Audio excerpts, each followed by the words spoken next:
Səhər oyananlar, sabahınız xeyir olsun. Azərbaycan televiziyasında Telesəhər öz işinə başladı. 3 saat boyunca sizinlə birlikdə olacağıq və komandamızın araşdırdığı, yenə də bugünə özəl olan mövzular var. Tamaşaçılarımıza faydalı olan mövzular var ki, elə 3 saat boyunca sizə təqdim edəcəyik. Mən Təranə və əziz həmkarım Şaiqlə birlikdə. Şaiq, sənin də sabahın xeyir olsun. Sabahın xeyir olsun Təranə. Dəyərli izləyicilər, gününüz aydın olsun, sabahınız xeyirlərə açılsın.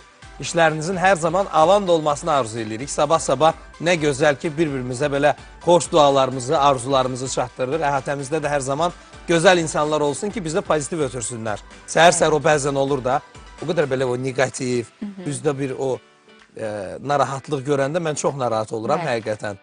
Nəinki səhər-səhər ətrafımızda həmişə pozitiv insanlar olanda bu istər-istəməz bizə də sirayət edir. Doğrudur və günün mövzularına gəlincə isə bugün də əhval-ruhiyyəmiz öz yerində, bir-birimizə ötürəcəyimiz müsbətlər öz yerində, mövzularımız da vacibdir. Bu 3 saatlıq canlı yayında proqramda ölkənin əsas xəbərləri, məlumatları sizin diqqətinizə çatdırılacaq. Məsələn, lokumun hazırlamasından danışacağıq, bəhbəhlə dadığımız.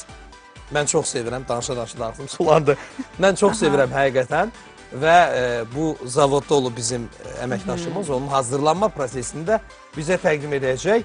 Eyni zamanda yağ qabında hazırlanan gitara bir çoxları üçün artıq tanış mövzudur.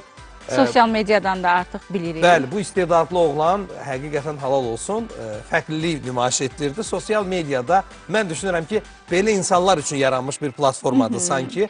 Orada milyonlara çatmaq, 100 minlərin bəyənməsini toplamaq, bu da hər adama nəsib olmur.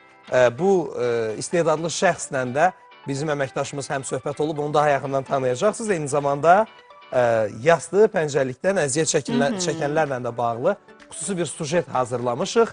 Bu problemin aradan qaldırılması mümkündürmü? Hər halda bir çoxlarında belə bir sual var. Bu suala da elə bu sujet vasitəsilə cavab tapmağa çalışacağıq. Bəli, bu mövzular və digər mövzular da var ki, elə efirimiz boyunca izləyə biləcəksiniz.